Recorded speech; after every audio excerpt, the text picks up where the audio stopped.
Apakah benar bahwa 40 hari sebelum meninggal seseorang, orang tersebut dapat mempunyai firasat jika ingin menghadap Allah? Tidak ada dalil.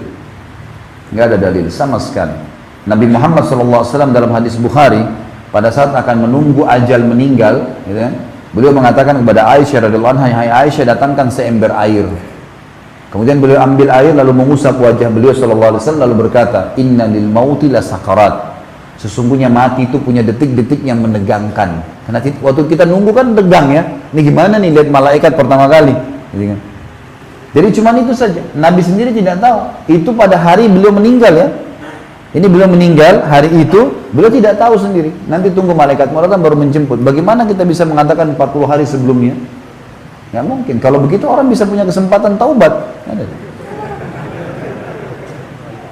Jadi memang Allahu a'lam, itu setahu saya tidak ada dalil sama sekali. Itu cuma perkataan yang disampaikan. Dan saya tidak tahu di Indonesia ini dari mana kita dapat banyak sekali cerita ya. Kalau orang mati, ruhnya masih 40 hari di atas rumahnya, mana dalilnya ini? Ruhnya sudah masuk di alam barzah, gitu kan? Gimana? Allah mengatakan innaka la tusmi'u man fil kubur. Hai Muhammad, kau sendiri tidak bisa dengar yang dikubur dan di kubur tidak bisa dengar kamu. Udah pindah. Apa kata Nabi SAW tentang salawat kepada beliau? Hari Jumat adalah hari yang mulia dalam hadis riwayat Imam Muslim, gitu kan? Maka perbanyaklah salawat untukku karena salawat kalian dihantarkan kepadaku. Dibawa kepada Nabi SAW, bukan Nabi hadir ke kita. Ini sabda beliau, gitu kan? Kita harus kembali kepada wahyu. Jadi kalau wahyu jelas, ya kita punya landasan. Allahu a'lam. Itu yang kita tahu. Jadi jangan ngarang-ngarang ini.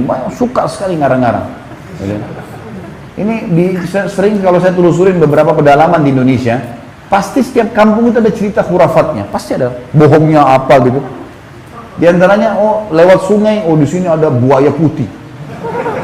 Apa ini buaya putih? Ceritanya apa nih buaya putih nih?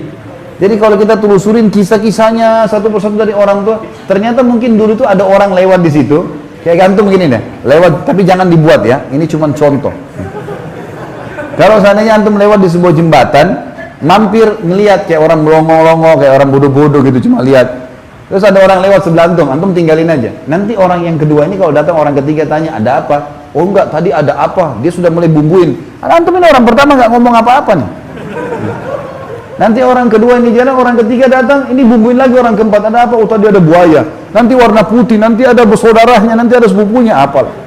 Khurafat semua. Itu yang akhirnya muncul dongeng-dongeng yang tidak masuk di akal tuh.